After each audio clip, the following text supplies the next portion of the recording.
a really short introduction to feathers, a rabbit hole I fell down while doing some research for this book.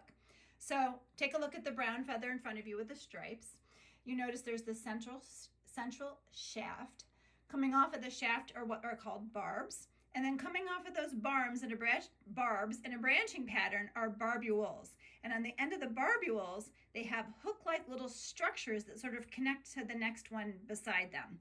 And that's what gives these feathers their ability to, sort of interlock with each other and be all nice and flat, one structure.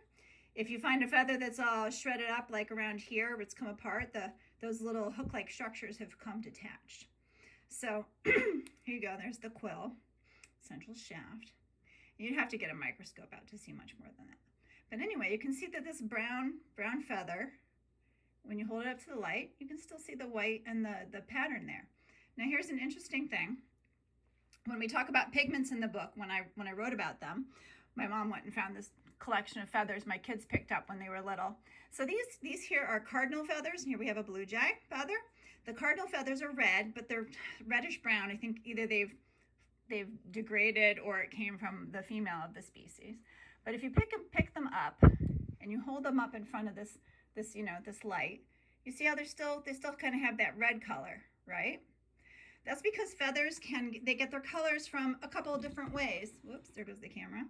They get them from structural colors, which is reflecting the light, or chemical colors, which is the pigment, the red pigment that you're seeing here. Okay, so now for the really neat thing. Watch what happens when I pick up this blue jay feather. I'm gonna get it, not the fuzz. Okay, stay there. All right, so here you see it's blue, right? Clearly blue feather with the stripes on the side. Now I'm gonna pick it up from the light. Watch what happens. Where did the blue go?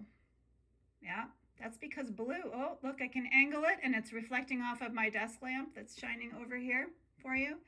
But when you hold it up in front of a light, blue feathers, the color disappears and goes to just brown. That's because it's structural color. It's depending upon the reflecting of light to have that color.